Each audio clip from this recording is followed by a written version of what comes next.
దేవునికి మహిమ కలుగునుగాక. ఈ దినం దేవుని వాక్యం, నీవు నా ఆజ్ఞలను ఆలకింపవలనని నేనెంతో కోరుచున్నాను. చూసినట్లయితే కనుక ప్రభువు సెలవిస్తున్నాడు, మనము ఆయన యొక్క ఆజ్ఞలను ఆలకించాలనేసి ఆయన ఎంతగానో కోరుకుంటున్నాడంట. ఇంతకు మనం దేవుని యొక్క ఆజ్ఞలను ఆలకించడం వలన మనకు కలిగే ప్రయోజనం ఏమిటి? ఆజ్ఞను గైకొనేవాడు ఆయన ప్రేమించిన వాడు అవుతాడు. ఆయనను ప్రేమించినటువంటి వాడు నిశ్చయముగా ఆయన మాట విని ఆయన ఆజ్ఞలు గైకున్నటువంటి వాడు నిత్య జీవానికి వారసులవుతారు. కాబట్టి ప్రభు సెలవిస్తున్నది ఏమనంటే, ఆయన ఆజ్ఞలను గనక మనం గైకున్నట్లయితే, ఆయన కట్టడలను గనక మనం గైకున్నట్లయితే నిశ్చయముగా నిత్య జీవానికి వారసులు అవడానికి అవకాశం ఉంటుంది.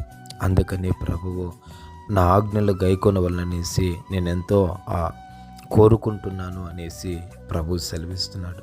కాబట్టి గమనించండి ప్రేమైన దేవుని జనాంగమా, ఆయన ఆజ్ఞలను ఆయన కట్టడలను మనం అనుసరించినట్టయితే గనక అది మనకు క్షేమాభివృద్ధికి కారణమవుతుంది. మన ఆయుష్ దినాలు పెరగడానికి కారణమవుతుంది. మనం ఆరోగ్యంగా ఉండడానికి కారణమవుతుంది. మన బ్రతుకు దినాల్లో కృపాక్షేమములతో ఉండడానికి కారణమవుతుంది.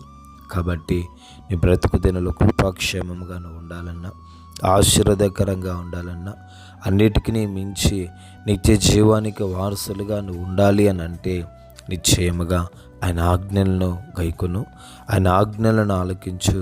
నిశ్చయముగా దేవుడు నీకు తోడై ఉంటాడు. పరిశుద్ధుడా, స్తోత్రంలోనైనా ఈ మాటను బట్టి మీకే స్తుతులు చెల్లిస్తూ యేసు నామములో వేడుకొంచున్నాము తండ్రి. ఆమేన్, ఆమేన్.